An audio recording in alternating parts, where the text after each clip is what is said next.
I was born on May 31st, 1988. Today, I am 32 years old, and my heart has been broken 3 times. I don't remember much of the first 3 years of my life, only that I lived in La Cisterna, and that there was a large medlar tree and a dog named Andy. At about 4 or 5 years old, we moved to Pudahuel, and it was here that my brain officially started generating memories.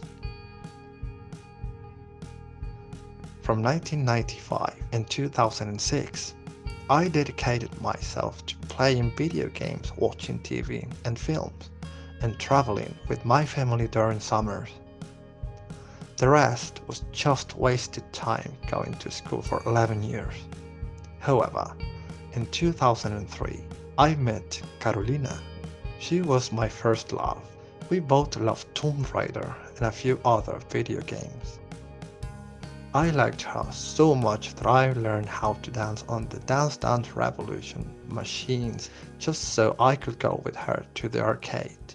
We had our little romance, but in the end, she cheated on me. That was my first experience of pain in love. Turns out, I was too gay for her anyway. I just didn't know yet. What should I do now? I asked myself. Fortunately, I met Seva and Paula. They came to see me once in Malalue, a town near Valdivia, and from there we started to travel. This is how I learned to hitchhike. I began to heal myself through traveling with friends. My friend Seva had a brother. I met him and I fell in love. That was when I realized that with guys, everything felt natural to me. It wasn't hard to kiss, it wasn't hard to touch. It was a cool 2010 spring, but it only lasted 3 months. 3 passionate, cinematographic and intense months. What do I do now? I asked myself again. I was so in love. I did not want anyone to see me so sad at the age of 22. So I covered myself up. I put a black coat and sunglasses like Brigitte Lind in Chunkin Express, and I started to photograph abandoned places.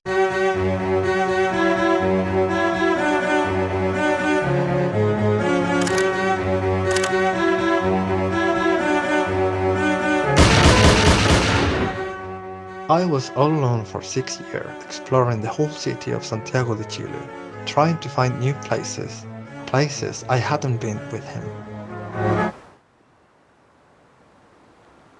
My heart was finally healed, and I felt just like Veronique in the pouring rain in the film La Double Vie de Véronique.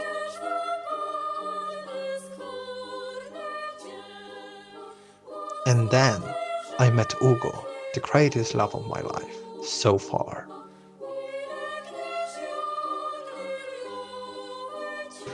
We did cool things together, like making love a million times, eating, and eating some more. We ate a lot. Our favorite things, however, was traveling. Once, in La Isla del Sol in Bolivia, a little girl was offering tourists the opportunity to take a photo with her little llamita in exchange for some money.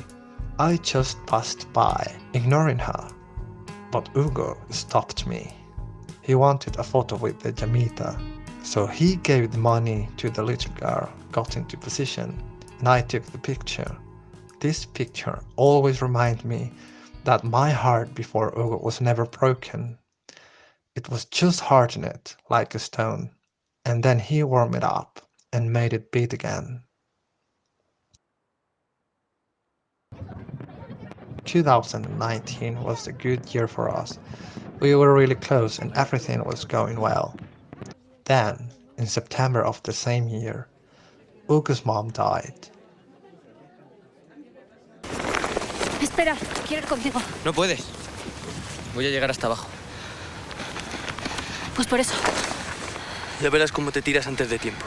I immediately felt like Anna in the Lovers of the Arctic Circle. ¡Vais demasiado rápido! ¡Saltad! ¡Otto, frena! ¡Saltad! ¡Saltad! Quédate con ello. Yo me largo.